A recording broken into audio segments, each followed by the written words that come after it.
Ng'eyo en teko. To kodok korka ngima mar del, bedo gi ng'eyo nyalo kelo lokruok maduong'. Wacho ni kendo Ruth pile ni e penj laktar kaindi chiemo watiyo godo mondo wageng' tuoche. Wabiro wuoyo gi ji e yo mabiro mulo chunyi kendo miyo pachi yawre. Obwongo gi del gin ga gigo motimre nade moriwore. Koro gimipidho obwongo mari luwore gi gino mipidho dendi. Riwri kod Ruth Otieno e penj laktar. Wuok tich nyaka tich abich saa 12 odhiambo mana e Ramogi TV. Penj laktar. Ngima en mwandu.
Erokamano nyako Ramogi kuom keto Ramogi TV odiochieng' mar tich ang'wen dwe ndalo 22 dwe mar 8 2024 arwakini machiegni mar yudo weche manyien mag migago odiochieng' ma kawuono. Weche nitie ma bende wamedo luwo ni achiel kuomgi gin weche mag ng'anyo mar jopuonj ma jopuonj oramo ne gibiro dhi godo nyime juma manyien ka kwayo imedo gol mondo sirikal kod jopuonj obed e winjruok mar geng'o ng'anyo ma jonyuol kanyakla kod oganda e sekta mar somo wacho ni nyalo thiro weche mag somo kopo ni ng'anyo no dhi nyime. Magi nyako Ramogi gin weche mabende waluwo ni kendo wadhi keto negi adimba saa 7 sani e weche manyien mag migago. Kopogore kod mano bende nyako Ramogi weche mag kuo mag yedhe gwenge mag Machakos kocha bende gin moko kuom weche mwamedo luwo kaachiel kod mamoko mathoth ma owinjo bed ni bedo gi ng'eyo margi e odiochieng' ma tinende. Mokwongo thund weche ma wamiyo pek.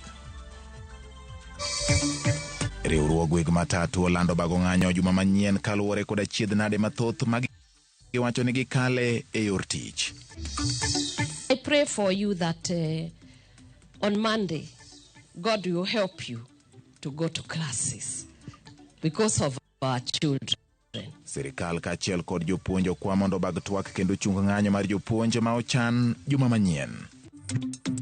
Jotich abich mag sirikal kaunti ma Machakos odonjnegi kod ketho mar kwalo yath e ute thieth 2 mag sirikal.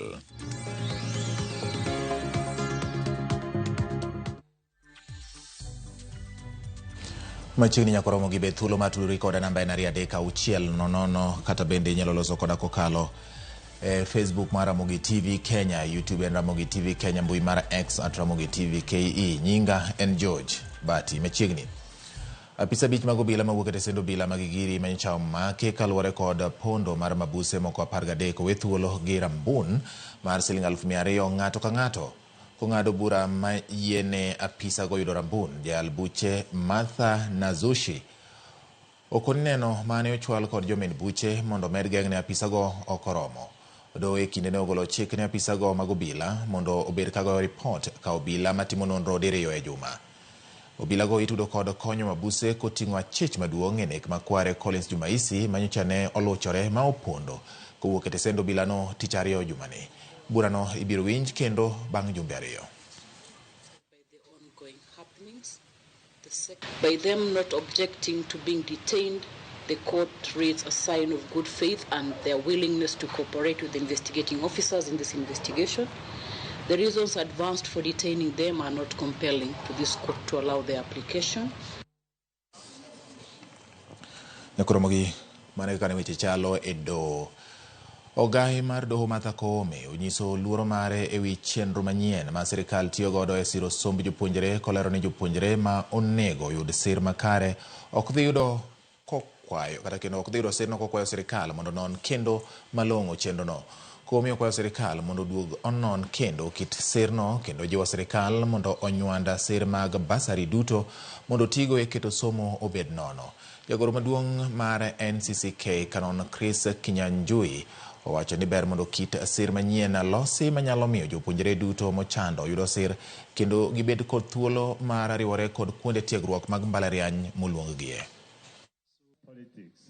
There is no single senior person who that a child who has qualified to go to the university can be there crying, saying, look, I've been put in band 5. Is it band 5? When I ought to be in band 1, and therefore I cannot afford to go to the university. And when you follow, you find the person, the child of a well-to-do family has been put in band 1.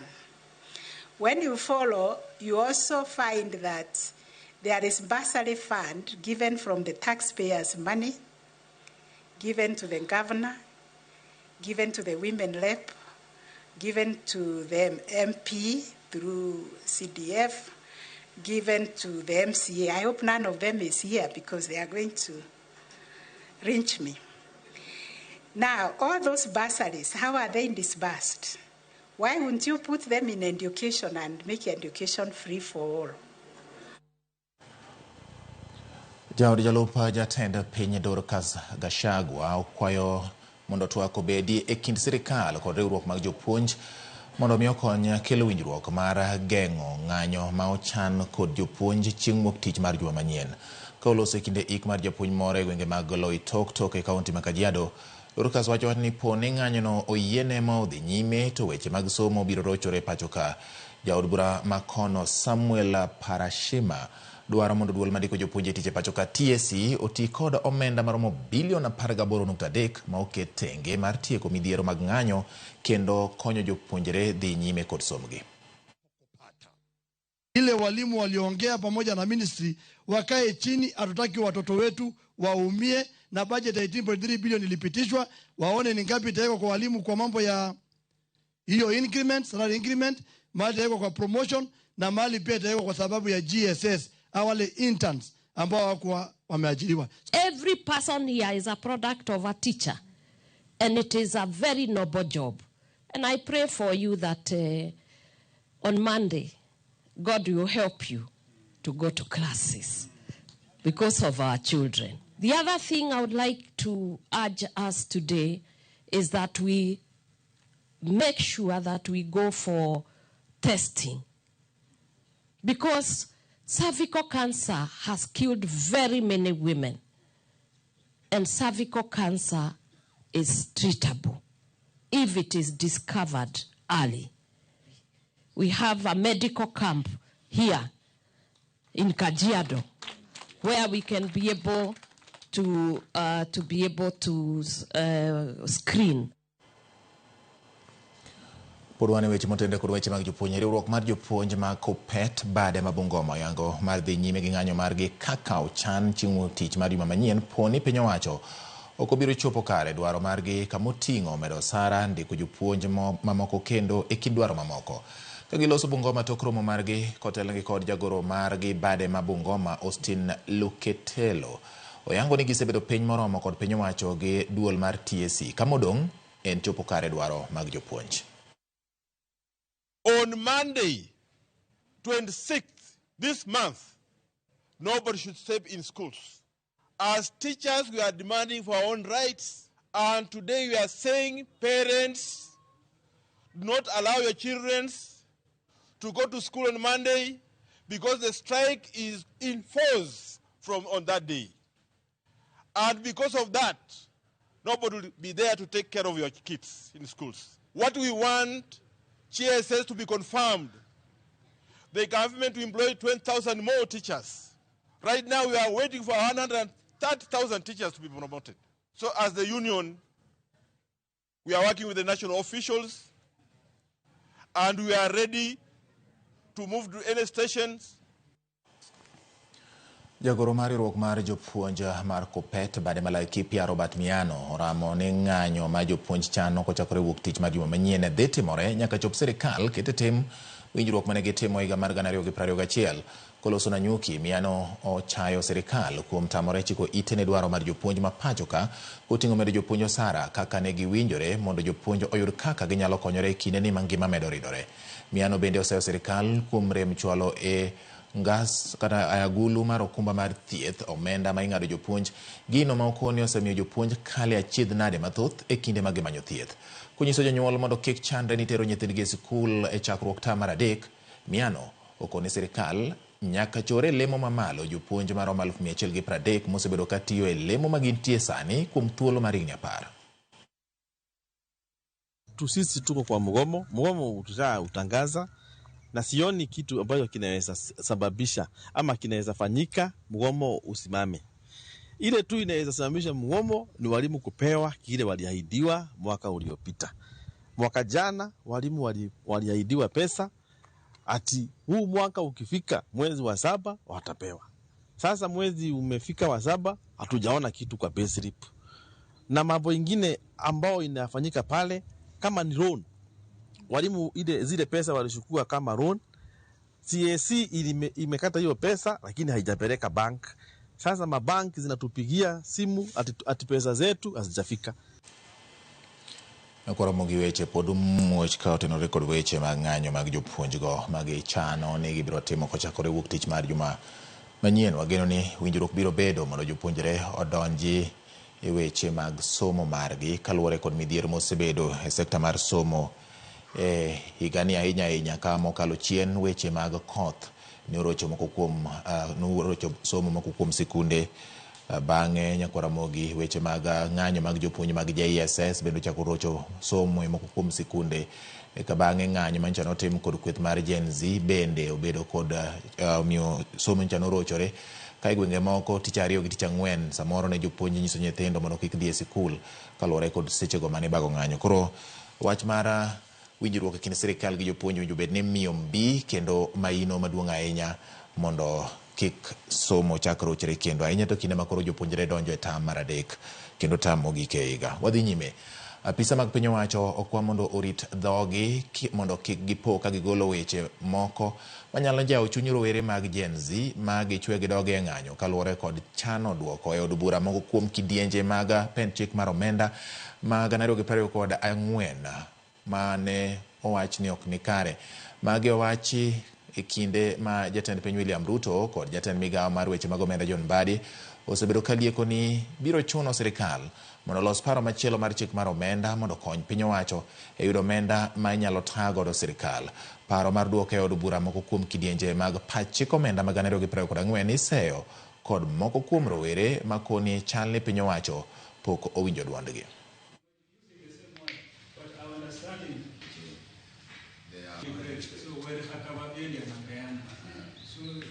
Kwa saizi nataka kupeana onyo sana kwa Mbadi ya kwamba wacha tufate sheria, wacha tusitumie nguvu na kifua ya kwamba sasa sisi tuliokuwa opposition tumeingia serikali ya kwamba tutafanya mambo jinsi tunavyotaka. Tulisema huu mswada hatuutaki na ukatupiliwa mbali. Na tunasema ya kwamba kuanzia leo hatukubali ya kwamba huu mswada utumiwe mbinu nyingine kurudishwa katika serikali ama kurudishwa katika wananchi. Tumejikuta kwamba tunapochagua viongozi huwa tunachagua viongozi kulingana na pesa. Hatuchagui viongozi kulingana na huyu kiongozi yako shwari ama nini. Huo mswada haufai kurejeshwa bungeni bila kupitia kwa mwananchi wa kawaida. Kwanza mwananchi ahusishwe au angalie ule mswada. Maana yeye ndo anaumia. Mlipa ushuru ahusishwe kwenye ule mswada kabla haujarudishwa kwenye bunge. Atusingoje tu pia wakati ambapo jambo limetokezea tunaanza kujitokeza kuzungumzia kuhusu amani. Amani should be continuous awareness. Kawasudo en jotich abich mag piny owacho mar kaunti ma Machakos e sub-county ma Masinga omaki kuonde thieth 2 mopogore ka idonjonegi kod ketho mar kwalo yedhe. Apisa mag thieth Madhenge kata apisa mar thieth e kaunti no Madhenge Ndungi to kod Pauline Kiara ochwele nyimdo ma Kadhiani ma Kithimani mos Nyakwaramogi kuom kwalo yedhe manengogi romo siling 14,676 e kar thieth ma Kaewa, ketho ma negiwacho ni gitimo tarik 27 dwe mar Ang'wen mar higani. Kamachielo Madhenge Ndungi, Benson Chumo, Benson Motinda kod John Wambua bende donjogi kod kwalo yedhe e kar thieth ma Itundui Muni, Masinga ma nengogi romo siling 32,745 mag piny owacho mar kaunti ma Machakos. Achijego duto ne odagi kethogo ka gi thuolo kod rambun mar siling 100,000 kata omenda ma chieng' mar 50,000 kado golo chik mondo obi ochwalgi kendo e nyim doho tarik 4 mar dwe manyien, kama burano ibiro tuome kendo tarik 4 mar dwe mar 10 ma burano ibiro winje. 100,000 with a sole surety or a cash rate of 50,000 is sufficient. Virtual conference on the 4th of September and hearing 1st October. 1st of October. Is that okay? 1st of October? So again, thanks for Nyakwaramogi donjo dakika 15 bang' saa 7 mar odiechieng' weche manyien mag migago ka oyweyo mokwongo. Erokamano kuom medo keto Ramogi TV ka wamedo koloni kendo mi mago matimore achiel kachiel kod bende momedo luoni kinde ka kinde. In mi keto Ramogi TV poch gi pak kinde duto med mana kete ka waduogo weche manyien mag migago pod dhi nyime, omiyo kik dhi mabor.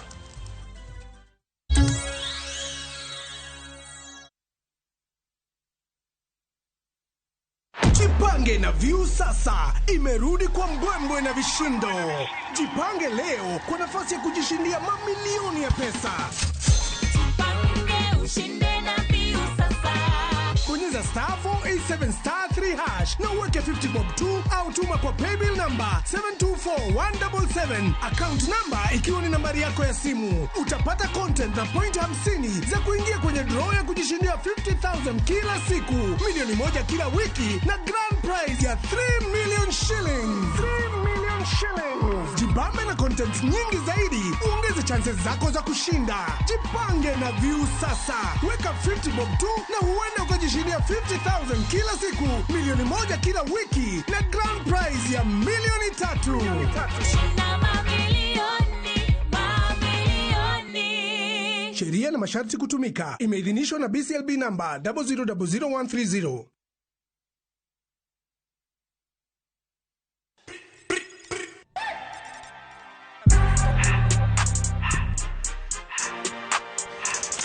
Wagwan, what's happening? It's your girl Aziza Hashim, aka the Media Messiah. And we're back on radio. Na tumekuja kwa ubaya, tumekuja na maform deadly. We are breaking out of the norm. I hope you're ready every Monday to Friday on Hot 96. It's hot when I'm on your radio. Everything litty, I love when it's hot. Turn to the city, I broke Hot 96. Dreaming of an unforgettable European vacation? View Travel makes it happen. Explore Rome's history, Venice's romance, and France's charm. Immerse yourself in local cultures with our English-speaking guides. London, Paris, Prague, Santorini, Istanbul, Berlin, Barcelona, Amsterdam. Europe awaits. View Travel delivers. Discover Europe from $1,600 for a single country trip and $2,100 for multiple countries. Visit viewtravel.com or call 0703-254-254 and book now. View Travel. Dream, explore, discover.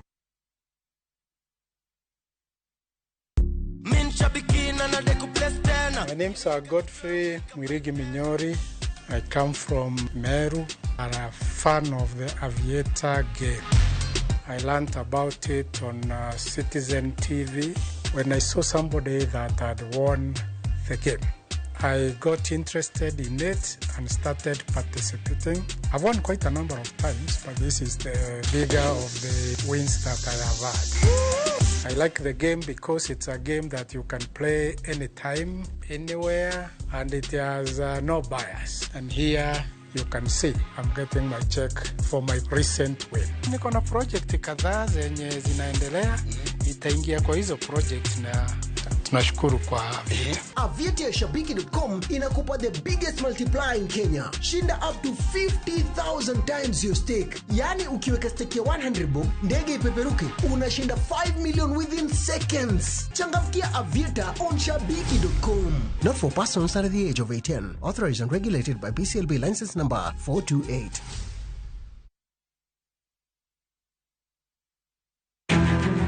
Wakelo ni chenro mar ohala kod lony gi dongruok mopogore opogore. Ohand kinyosi nigi pesa kitimo gima dwarore. Weche makende moa kuom jogo makelo lokruok e ngima dhano. Ohala ber nikech ohala puonji managerial skills. Lek ma in go iriembe mineni gigo chopo. Chakre gi jogo mane ochako ohala manyien. Kalure gi kaka nachako gi kuma achope, ohala ni en ohala maber.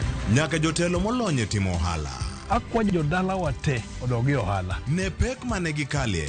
Pod waonge uhuru mar ohala. Loch mane giyudo kod kinda mane gitimo e manyo gik mabeyo beyo. Ka jaohala ok nyal chako project ka ionge gi market. Tudri gi Cleophas Oluoch e ohala gi mwandu. Tich ang'wen ka tich ang'wen chakre saa 1:45 otieno.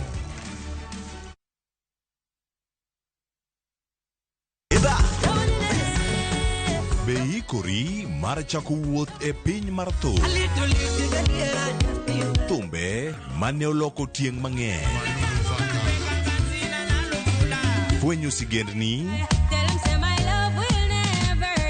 wende mag piny, koda sigendni mayudore e wendego. Ngoma Owake en kama gik mane otimore chon koda matimore sani chopo e winjruok maber chuth. Ngoma Owake wuok tich nyaka tich abich saa 10 odhiambo. Kik bai.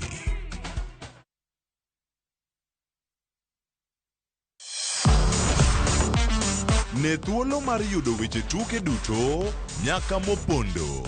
Mbaka makende mag jotugo kendo mag jomolony weche tuke. Can you believe it? Magite yudore chenro mar pau tuke. The 4.84 kilometers. Nonro matut kod gigo matimre manyien mag tuke duto mawuok e piny mangima. Tudri kodwa ngeso ka ngeso Ramogi TV. Kochakore saa 8 odiechieng' ka wami gik motimore pau tuke.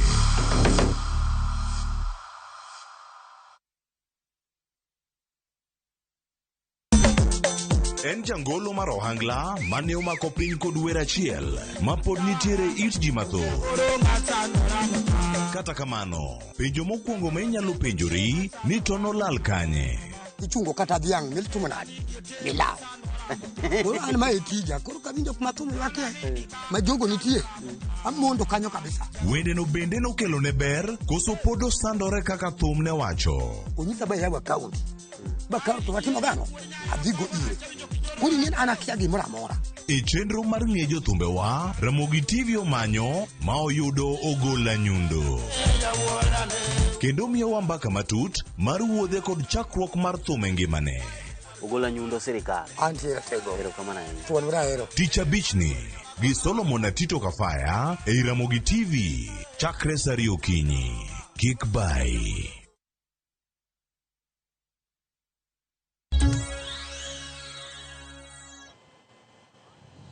Ramogi machiegni kendo bang' wuok e yweyo na dakika 22 bang' saa 7 mar odiechieng' ma en Ramogi TV weche manyien migago. Tarik 26 wuok tich juma manyien.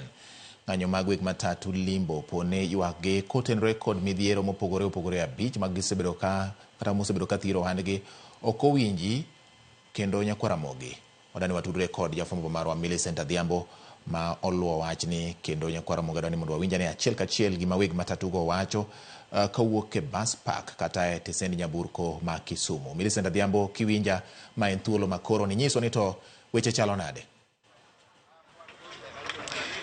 Erokamano ahinya Bati, achiel kachiel kawuok e kar chung' geche maduong' ma Kisumu e kaunti ni kotenore kod weche mag ng'anyo mabende weg matatu kod sekta mnoero ochano ng'anyo chieng' tarik 26 chieng' wuok tich juma manyien mabende giywak ni nitiere dwaro gi mabende gisebedo ka gipedho e nyim sirikal kod apisas mabende oritogi, kata kamano jogo okosedewo ywak gi goeko. Wan kaendi kod jotelo kachiel kod jokanyo mawuok e sekta mar matatu e kaunti ni ma Kisumu mabende wadwa ni wakaw pachgi mondo giler mondo to gin midhiero mage mabende chando sekta ni mamiyo sekta ni thirno ok odongi kaka owinjore. Machiegni abochako kod king'iyo kamera ichagi nyingi mondo iler ni to gin midhiero mage mamiyo juma manyien chieng' wuok tich udwa ni ubede ndara mondo unyis sirikal ni sekta mar matatu ni biro bendi ing'iyo gi wang' maber kaka ing'iyo sektas mamoko.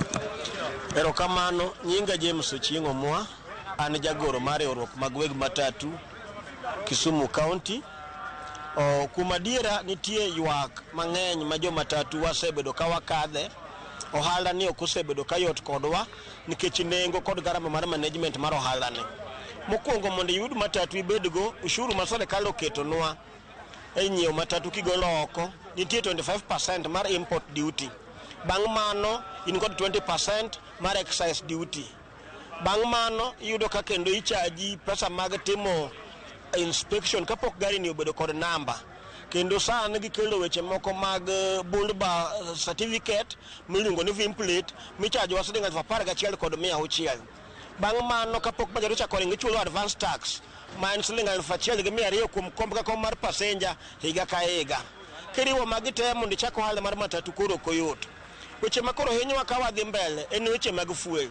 Nitie migawo mar Electoral and Petroleum and Regulatory Authority mamedo kata makontrol nengo mar fuel. Ng'anyne gisebedo ka gimeda dwe ka dwe. Kendo sani nyo gise gazette medruok mar tax mar road maintenance levy manyo en percent 8 sani nyo gise propose mondo gikete 16. En Kenya Gazette to po wasayo wakanegi to po gigole oko mang'ito nyalo chako tiyo sa asaya. Magi gin weche mwayo ne sirkal to ng'anyne ok giwinji.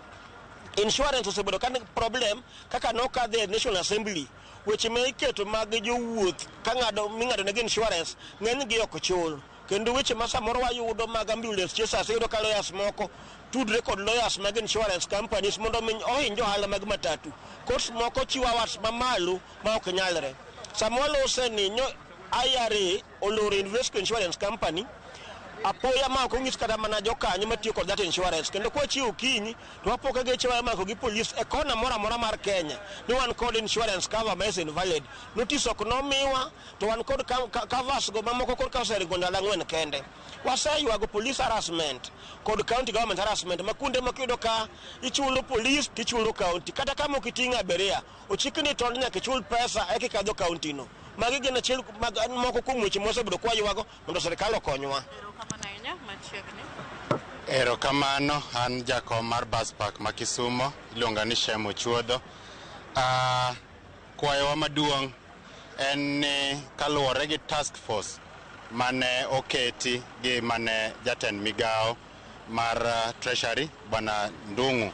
Wadwaro ni mondo report mondo wuog oko nikech wang'eyo ni IRA osebedo achiel kuom jogo mahinyo the sector mar matatu. Ma en sekta mar ji giwegi. Ma en sekta ma ng'ato ka ng'ato kete pesane mondo dongre.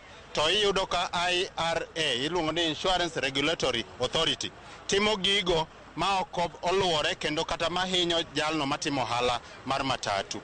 E task force no wang'eyo ni ne ntiere a very good report manoyudi ni achiel kuom jogo mahinyo matatu sekta koluwore gi weche mag masirni en Okinde. Machielo ma bende wang'eyo ni nitie gin jogo ma kuonde machalo osiptende mamiyo ji ripode ma ok nitiere kare. Kuonde mamoko gin kidienje but now wakwayo ni mondo that report obed oko mondo public ong'e ni sekta mar matatu hinyore kabisa kaluwore gi riwruok mar Insurance Regulatory Authority. Koro miyo covers hinyo johala. Koro ng'anyo ma opang mar Kenya mangima e weg matatu kod sekta mar wuoth ni un kaka jo-Kisumu uwacho. Erokamano, wach ng'anyo wago mbaka gi offices wa madongo mantiere Nairobi the nationwide kendo ka wachopo ni wadhi winjore ma very soon. Ka wachopo ni wadhi winjore to wadhi winjore. Meanwhile, wang'eyo ni nitie jotendwa mamoko ma nyo osedhi ma omiyo the treasury odhi molimo treasury ma owuoyo gi waziri mantie sani mar finance bwana John Mbadi. Wakwayo ni mondo wayud duoko no ero ma ka ok wayudo to wadhi siro ng'anyo mar jomatatu. Kamano nyama chiegni nyalo wacho midhiero mane mose chandia ina ka jomatatu kata ng'ano manie sekta mar matatu kae. An gi ywak e sekta nyinga iluonga ni Kamlusa Kuom. An gi ywak e sekta mar transport. Sekta mar transport miyo sirkal pesa mang'eny kabisa. To sirkal olungo wang'e piny, ok ting' wang'e mondo ng'i joma nie sekta mar transport. Mana kaka jakom Shemu Chuodho osewacho ni wasetemo matek kabisa mondo wabed e winjruok mag gik matimoregi mondo wang'e to ang'o mwanyalo timo. Kadhi kata kod weche mag insurance kaka jakom lere no endo. Jogi ok winj wach moro amora. Kidhi e NTSA kata sani, iyudo ka NTSA kidhi tinyisi ni ionge system. Ionge system tiseriembo mtoka higni 15 kaka an kama. Koro wadwa ng'e to kari NTSA ka system ni ang'o matime. Iyudo ka conductor nyadhi ka NTSA nyoro gi conductor na moro kae, inyise ni oonge system, PSV ne bende onge. Koro ok wang'e ne sekta mar transport ka nitie sekta moro machiwo pesa moingo matatu nikech magi gin ohala mag ji giwegi. Koro ohala mag ji giwegi bende ka chiwo pesa ni sirkal onego ng'igi kod wang' mamuol mondo ng'e to ang'o oling' mondo winji to gimane mahinyogi to mane minyalo losnigi. E wach mar ng'anyo ma tarik 26 wuok tich, mana kaka jakom osewacho ni nitie jowa moko manyose chako timo 1 2 3 but warito duoko. To ka duoko no ok nyal biro yo makare to tarik 26 ng'anyo no bro dhi mbele mana kaka jo transport osewacho. Mana kamano George Bati sewinjo ywak mopogore kaka jokanyo e sekta ni mar matatu oselero midhiero mabende osebedo kadigo ohand matatu mabende miyo ginyal dongore gi konyre gi ohala no ero kako winjore ka bende giwacho ni ponono sirikal ok obiro winjo dwaro gi e winjruok mabende jotendgi mamalo timo gi e sani. Kochopo chieng' wuok tich tarik 26 gibiro bedo ndara mar nyiso sirikal ni sekta mar matatu bende golo manusuru kaka sektas mamoko omiyo owinjo winji ywak gi. Kao kamano kionge penjo taduoko ni studio mondo idhi nyime kod weche mamedo tuchonwa e wang' jowi mar Ramogi e lak sechegi mag migago mondo miyo gando winji ni tang'o gini matimore e tung piny ka tung piny. George Bati an kuomi. Erokamano Millicent Adhiambo kuom report manimba kowuok Kisumu kotenore kod weche madhi nyime sani e dwaro mar jomatatu kod okenge ma giwacho ni gibro kawo poni ok owinji ywak margi yo makare. Ka wadhi nyime ni jo-Scout mayande ne tiyo kod bad migawo ma ochung' ne rito le mag bunge mong'ere kaka KWS masani orak margi orumo dwaro mondo sirikal ochiwnegi orak manyien. Jo-Scout go yande konyo e chenro mopogore opogore kama oting'o puonjo oganda kaka ginyalo dak kod le mag bunge, chiwo report ne KWS ka otenore kod wuoth mag le mag bunge e kind chenro mamoko. Kaunti ma Migori ka otelgi kod Victor Minyiri wacho ni piny owacho ochungo rak margi ma gisebedo godo kod KWS kuom higni 2 ma okalo ka ok omigi ler gimomiyo ochung gi e tich. Minyiri wacho ni kaka jo-Scout ma KWS gisebedo ka gitiyo maber kendo tich ma gisebedo ka gitimo osekonyo oganda e duoko piny ywaruok manitiere kind oganda kod le mag bunge kaunti ma Migori kanyakla kod kauntis mamoko. Mane osir kod Kivito Mwita ma wacho ni nyaka ne piny owacho chung orak margi giwinjo matek. Mabibi wametuacha. Sasa tunaomba serikali Ruto mahali huko, Rebecca Miano, Director General Erastus Kanga, tafadhali sit with Mr. President so that you discuss this issue. Scout wanaumia hapa nje. Sisi tumekuwa na Kenya Wildlife miaka 2. Na imagine tulimetolewa hata bila barua yoyote. Hatujaiona hata chochote kuhusu Kenya Wildlife Services. Tumekuwa tukisaidia Kenya ukulima wa wanyamaporini. Na imagine saa hii tunapewa ripoti kutoka mashinani na hatuwezi wajibu sababu hata simu ilishapotea sababu ya pesa tuna. Serikali irudi chini iangalie wabunge zetu waongee juu hii maneno yetu. Tulikuwa kikazi lakini tukasimamishwa. Hatukupatiwa sababu kamili ya kusimamishwa hiyo kazi. Na wengi wetu hiyo kazi ilikuwa inatusaidia. Pia ilikuwa inasaidia wakulima ambapo tulikuwa tunaenda tunawafundisha jinsi ambayo tunaweza kaa na wanyamapori. Kawasuri nyakora mogeni migao mar ohala kod kembe ogolo chik mondo joket mwandu ma ne osemilo e kuonde ma oyiedhe mag ohala mong'ere kaka special economic zones mondo chak gedo kod timo dongruok e puothego e thuolo mar dweche 6 tok yudo lesen. Jatend migao Salim Vuria wacho ni moko kuom jogo ma osekano puothego kuom higni mathoth, puothe mane osemigi ne dongruok e kuonde maromo 38 e pacho ka ma oket tenge ne dongruoge makamano. Mvuria ne olose gwenge mag Mai Mahiu, Naivasha e kinde ma piny owacho ne ogo chapa lo maromo 5,000 eka ma pacho ka maromo 5,000 kendo yawo chenro mag gedo mag kambi mar waru mar Crystal Potatoes ma gedo mare biro kawo omenda maromo $365 and process them. We also note that there are investors who are holding on to licenses beyond 1 year. And what I have said is that we are giving every investor 6 months to report to the ground. And if they don't report, then we go to the next person. We've got a total of 38 special economic zones that have been gazetted to operate as zones. And around 62 the investors, we call them enterprises, who have been licensed to operate. Our immediate intake for potato, we are looking at 1 million kilos of potato, of fresh potato that we would like to process in a month.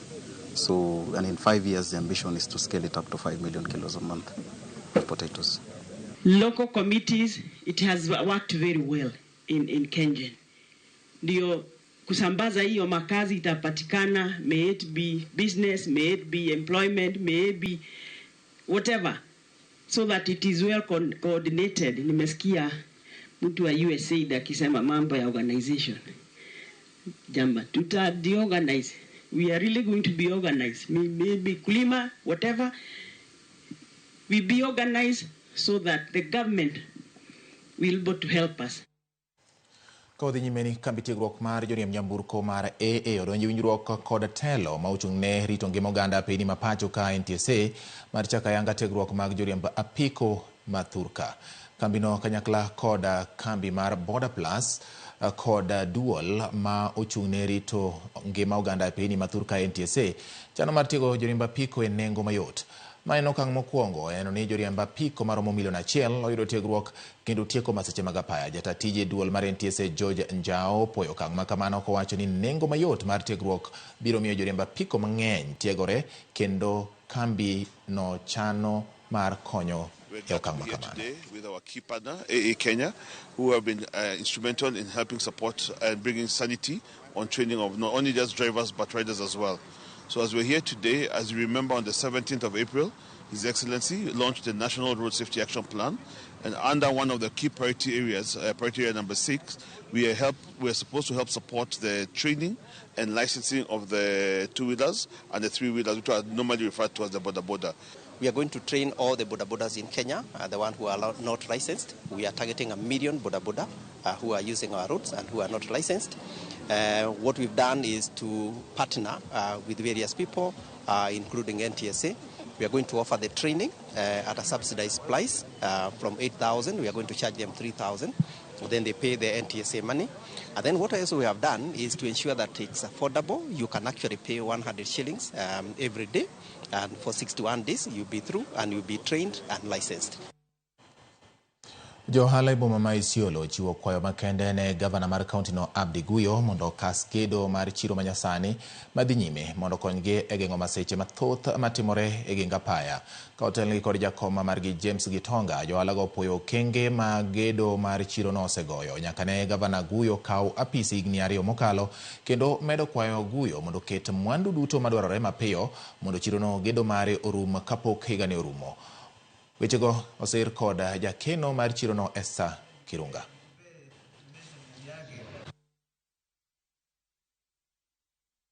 Sisi letu ni kushukuru na tukiingia hivi tufuatilie kila kitu iwe inonda, sababu tunaweza ingia na iwe ni nyumba ya kama ni nyumba ya ng'ombe, sababu ikataka kufuatiliwa watu watakuwa na soko nje kama wakati huu.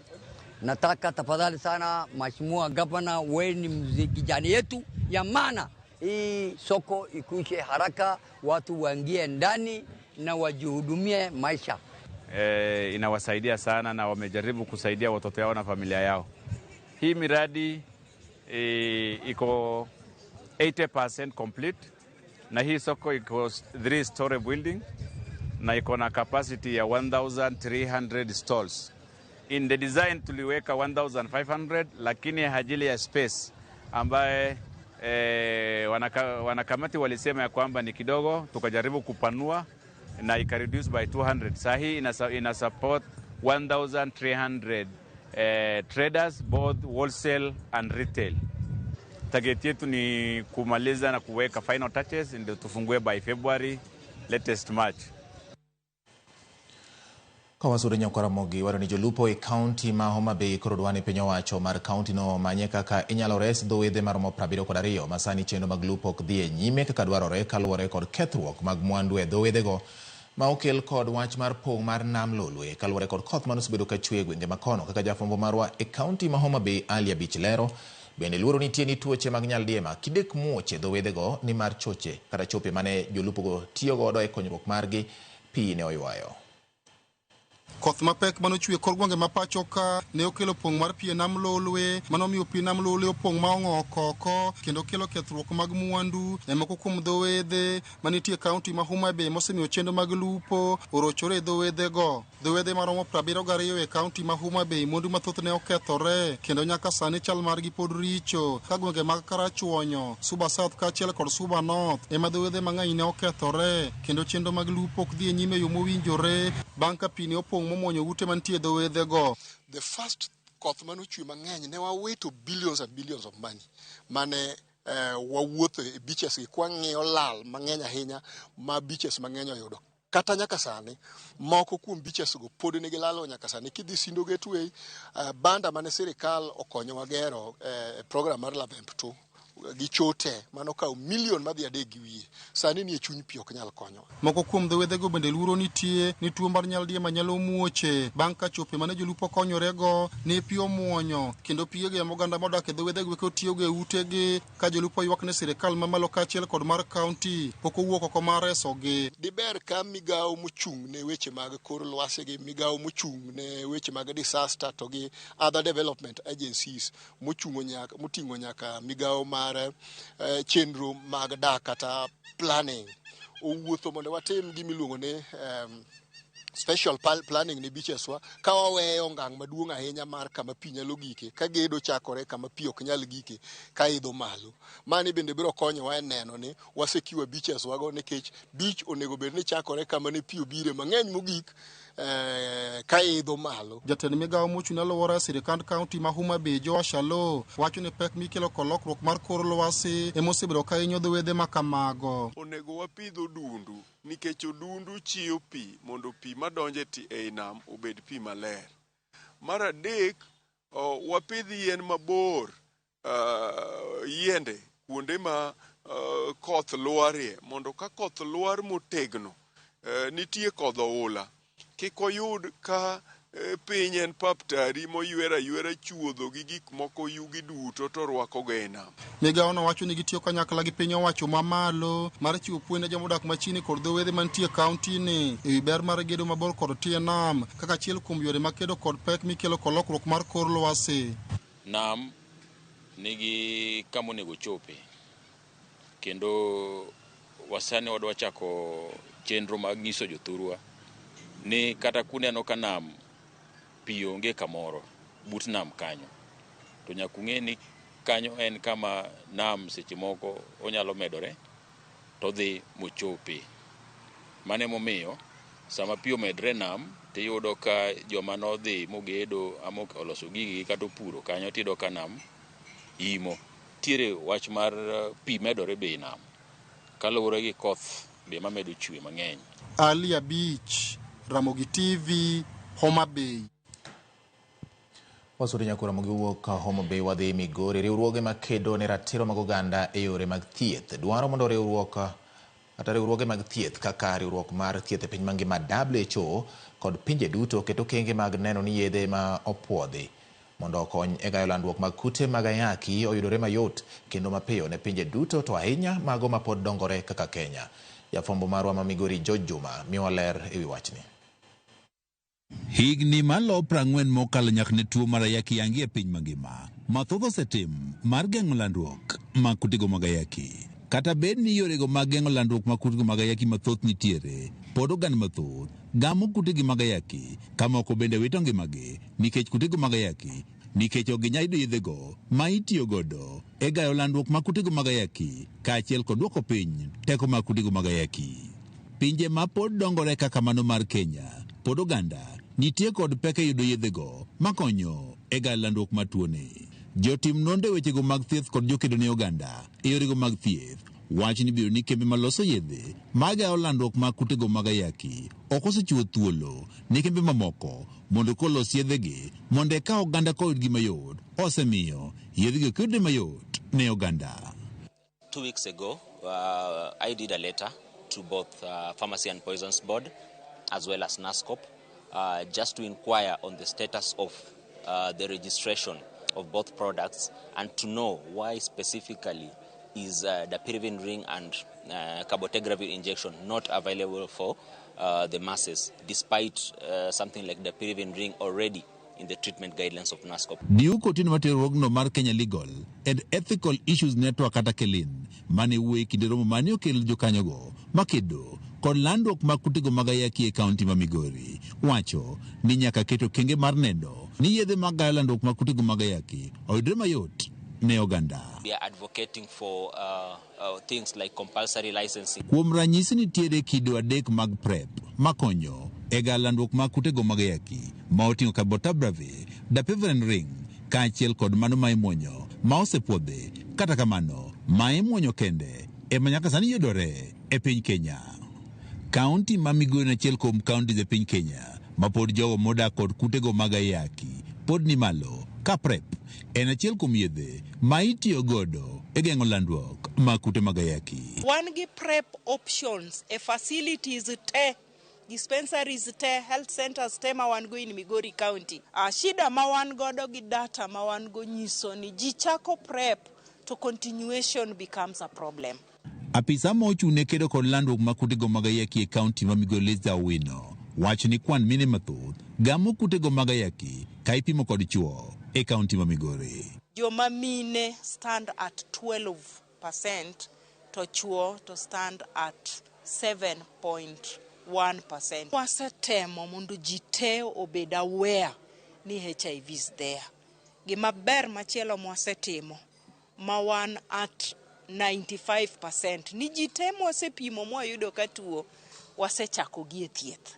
Jokanyrego mok mago mag piny owacho makedo kod landruok mag kutego mag ayaki e kaunti ma Migori dwaro mondo koro med jiwo puonj ne rawere e yore mag ritruok makare mondo koro kik gigam kutego mag ayaki. Wajiwo ji mondo kochakore e ot mama kod baba opuonj nyithindo ni ka gitimo ang'o kod ang'o manyalo miyo giyud tuo mar ayaki. To kendo machielo kendo matmedo jiwo jowa ni sama watimo counseling and testing watim e yo makare mabedo friendly ne nyithindo ma nyiri kod machuo. Nyadi mang'eny nitiere akwede ma yudore e yo samitimo testing and counseling. Lipot yango ni nyaka sani atamalo 10.4 mag oganda e kaunti ma Migori odak kod kutego mag ayaki. George Juma, Ramogi TV, Migori.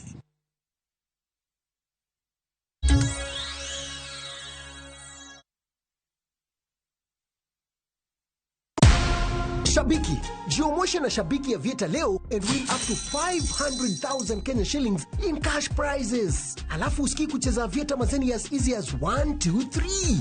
log in to shabiki.com na udeposit pesa yako, sawa? Then click on casino tab. Select convert chips, halafu select option ya buy chips. Weka amount unataka kutransfer. For example, 50 bob. Kisha click on buy chips ili kuconfirm. Sasa uko sorted. Click on casino na uanze kucheza Aviator game. Kaza ndege yako to the highest multiplier, then ingiza wins zako na bado ubebe over 500,000 Kenya shillings in cash prizes. Jiomotion na Shabiki Aviator. Not for persons under the age of 18. Authorized and regulated by BCLB license number 428. May you be blessed in your coming in and your going out. May your name be mentioned in a room filled with opportunities. May you have a Midas touch, and everything you touch, may it turn into gold. Blessings. Dial *811 402# to get blessed. Jipange na View sasa imerudi kwa mbwembwe na vishindo. Jipange leo kwa nafasi ya kujishindia mamilioni ya pesa. Jipange ushinde na View sasa. Bonyeza *487*3# na uweke 50 bob tu au tuma kwa paybill number 724177. Account number ikiwa ni nambari yako ya simu. Utapata content na point 50 za kuingia kwenye draw ya kujishindia 50,000 kila siku, milioni moja kila wiki na grand prize ya 3 million shillings. 3 million shillings. Jibambe na content nyingi zaidi, ongeze chances zako za kushinda. Jipange na View sasa. Weka 50 bob tu na huenda ukajishindia 50,000 kila siku, milioni moja kila wiki na grand prize ya milioni 3. Shinda mamilioni, mamilioni. Sheria na masharti kutumika. Imeidhinishwa na BCLB number 0000130.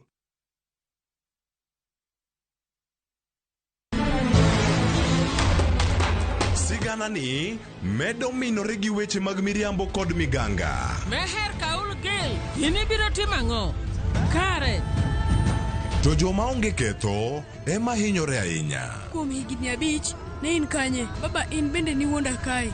Weche era medo bedo matek kendo mapek. Akwayi ni mondo iniwuog e odni sani. An nasechiko iko kaka Samaira gi Sara biro timo arus. Kata kamano, joma oherore ok nyal pando heragino.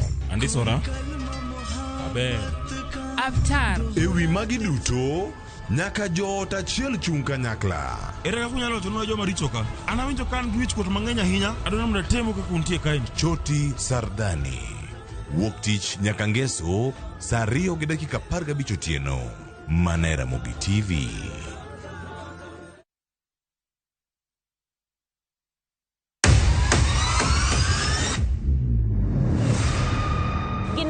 Makelo dongruok mopogore opogore. Don't speak on our issues as women. Let us be the one to speak. Kaka gikete ratil, familia kod tijegi. People's power! People's power! Magitimo gisiso kod lony. As the woman representative of Homa Bay County, this nation is hungry and there is no question about it. Minegi nietelo. Gijiwo kendo gikelo lony mopogore opogore. Mentorship en gimoro ma important kabisa.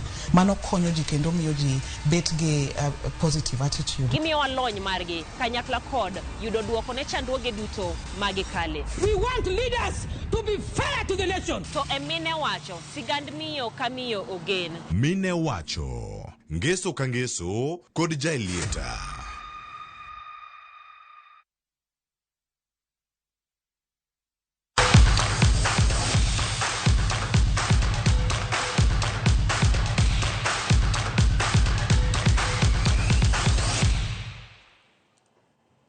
Wadonje weche mag tu Kenya kwa Ramogi weche manyien mag migago. Jaloch piny mangima eng'we kinda Ishmael Kipkirui kod jaloch mar Commonwealth Andrew Alamisi